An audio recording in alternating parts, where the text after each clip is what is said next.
There's a powder sitting on the shelf of almost every hardware store in America for under $1 that turns any yellow bathtub snow white again.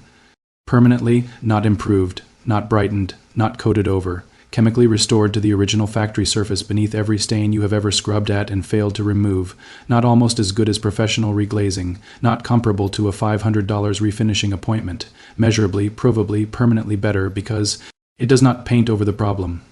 It dissolves it at the molecular level and rinses it down your drain. It removes calcium deposits. It erases iron staining. It restores surfaces the industry told you were ruined forever. The United States Geological Survey confirmed in 2019 that 85% of American homes receive hard water.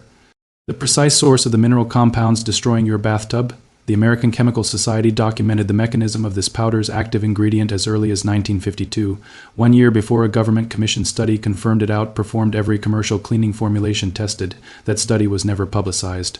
It was filed, and it stayed filed. The bathtub refinishing industry in the United States generates over $1.3 billion in revenue every year.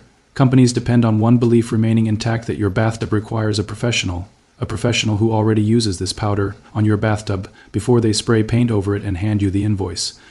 They did not forget this existed. That would be an accident. They buried it. That was not an accident. It was a decision.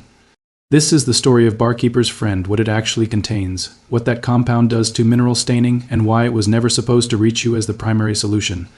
Welcome back to Science of Survival, where we open the vaults. If you are not subscribed yet, hit subscribe and the bell right now. This is where we dig up everything the industry tried to bury. And what the refinishing industry buried about your bathtub starts not in a laboratory but in a river valley, 3,000 years before the first contractor ever picked up a spray gun. It is 1200 BCE, the Tigris River, northern Mesopotamia, near the ancient Assyrian city of Ashur, a city of whitewashed mud brick walls and flat roofs. Temperatures here climb past 110 degrees Fahrenheit in summer with no shade and no mercy. A woman named Cubatum is preparing the interior walls of a home for a visit from her husband's trading partners.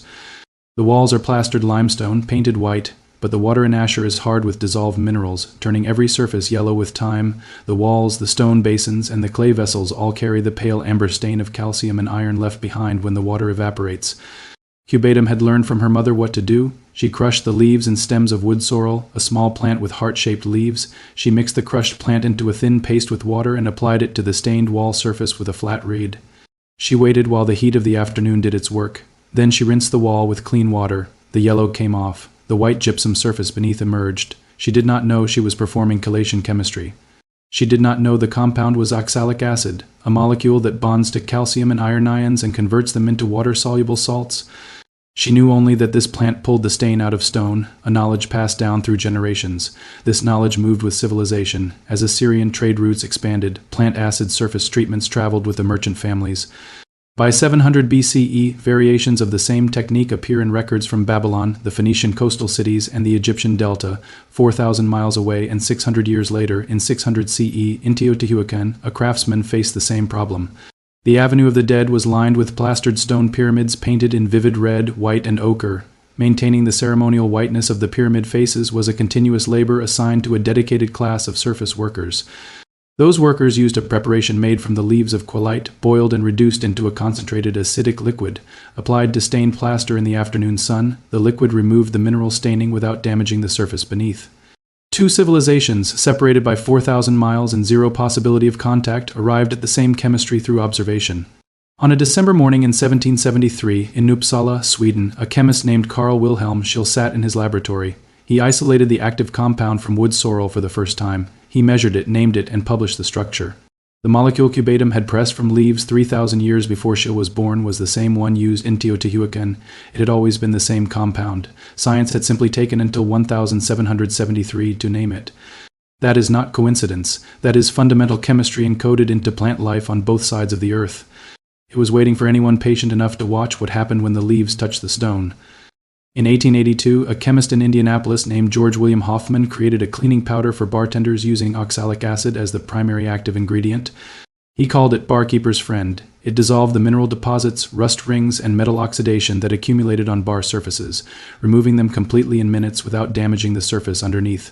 Bartenders across Indianapolis refused to use anything else. The formula spread. By 1950, Barkeeper's Friend was in wide commercial distribution, and the science behind it was well established. Oxalic acid molecules function as chelating agents. They seek out metal ions, calcium, magnesium, iron, and surround them at the molecular level, breaking the crystalline bond. Once bonded, the acid converts those ions into oxalate saltwater-soluble compounds that release from the surface and rinse away with water. No abrasion required, no scrubbing, pure chemistry doing the work. In 1952, the American Chemical Society published a formal analysis of oxalic acid's chelation mechanism on ceramic and porcelain surfaces. The findings confirmed complete mineral deposit dissolution at a concentration of 3% without damage to the glaze. The science was unambiguous. 1 year later, in 1953, a government-commissioned study on household cleaning efficacy conducted through the Bureau of Home Economics, a division of the USDA, it compared oxalic acid against 22 commercially available bathroom products in a controlled test of mineral stain removal on standard porcelain surfaces. The oxalic acid formulation achieved 99.1% mineral deposit removal. The highest-performing commercial alternative achieved 34%. Read that again. 99.1% versus 34% on the same stain type in the same controlled test. The study was filed internally. It was never translated into a public consumer guidance campaign. It generated no press release. This is information that used to travel through families for generations. That chain broke somewhere. In 1953, it broke deliberately. By that year, the post-war synthetic cleaning industry had grown into one of the most powerful consumer marketing forces in American history. Clorox, Procter & Gamble, and Colgate-Palmolive were spending tens of millions annually to establish bleach and ammonia as the default answer. A federal study confirming that a $1 powder outperformed every product in their catalog by a factor of 3 was not information they were prepared to absorb. The study stayed buried, the industry kept growing. So why, in 2024, with that 1953 federal study sitting in an archive and the chemistry understood for over 2 centuries, is pure oxalic acid still not the first recommendation every homeowner hears when their bathtub turns yellow? Here is what a $1.3 billion industry looks like. Rebath, Miracle Method Surface Refinishing, Bath Fitter, Surface Designer Zinc American Bathtub Refinishers, Perma Glaze. Every single one of these companies, every franchise, every independent contractor trained in their methods applies oxalic acid solution to your bathtub before the refinishing process begins. It is standard industry preparation protocol. Step 1, before any spray gun is loaded, they call it surface decontamination. They do it behind your closed bathroom door. Then they spray a urethane or epoxy coating over the clean surface. Then they hand you an invoice for between $337 and $631. You cannot patent oxalic acid. It is a naturally occurring compound found in dozens of common plants. You cannot trademark the molecule. You cannot build a subscription model around it. You cannot engineer a proprietary cartridge that must be replaced every 90 days. You cannot create a franchise dependent on specialized equipment when the solution is a $1.47 powder and 20 minutes of wait time. One application ends the problem permanently. There is no second sale. There is no annual maintenance visit. There is no premium tier. And what cannot generate recurring revenue cannot be allowed to become the consumer's first answer. The global household cleaning industry exceeds $240 billion annually. Not Clorox, not SC Johnson, not Procter & Gamble, not Henkel. Not one major brand in that market sells pure oxalic acid in a consumer-friendly format for bathtub mineral stain removal. Despite the 1953 federal study, despite 2 centuries of documented chemistry. Despite the fact that their own professional partners use it as standard preparation before every job. That is not oversight, that is architecture, deliberate and sustained. Now here is exactly what to do with Barkeeper's Friend and the concentrated oxalic acid that makes it work. Barkeeper's Friend is available at most grocery stores, hardware stores, and online. A standard canister costs between $2 and $4. For maximum potency, pure oxalic acid powder available at Home Depot, Lowe's, or online under the label with bleach powder. Costs $1.47 to $3 per pound and contains the active ingredient at higher concentration without the fillers and abrasives. Either works, pure powder works faster. Put on rubber gloves before you begin. Open a window or run the exhaust fan.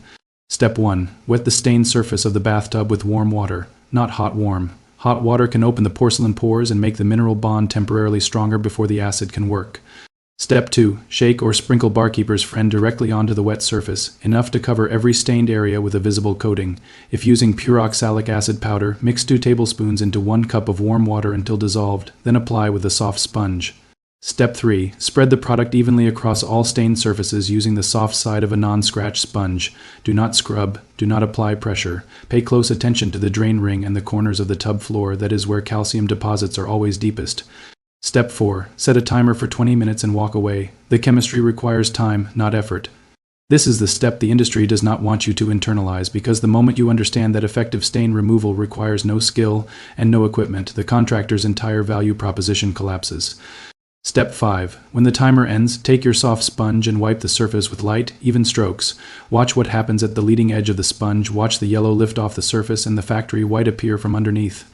That contrast, half yellow and half white on the same tub, is the most expensive sight in home improvement. It means you just saved $483. Step 6. Rinse the entire surface thoroughly with clean water from the shower head until no residue remains. To prevent the staining from returning, apply a ceramic or porcelain hydrophobic sealant to the clean, completely dry tub surface. This creates a molecular barrier that causes hard water to bead and run off rather than evaporate and deposit minerals. One honest limitation: if your tub has deep physical scratches or chips, oxalic acid does not repair those. It removes chemistry, not physical damage. Total cost of the complete restoration, under $10. Total time, under 30 minutes. No contractor, no appointment, no fumes. Compare that to the national average refinishing, quote, $483. A coating that peels within years, $10 against $483. Let that number sit with you. A merchant woman in an Assyrian river city pressed wood sorrel into limestone walls to remove mineral staining 3,200 years ago. Surface workers in Teotihuacan extracted the same compound from mountain plants and maintained pyramid plaster with it 1,400 years ago. The American Chemical Society published the mechanism in 1952. The Bureau of Home Economics confirmed in 1953 that it outperformed every commercial alternative by a factor of nearly 3. They filed the study where no consumer would ever find it. This knowledge did not disappear. Someone made sure it stayed buried. 1 powder, 1 application, 20 minutes. The white surface your bathtub had the day it left the factory returned. No contractor, no appointment, no permission from anyone. If this video opened something for you, subscribe now. Every subscriber keeps this vault open and keeps this knowledge moving. The next vault opens soon. What is inside is even heavier than this.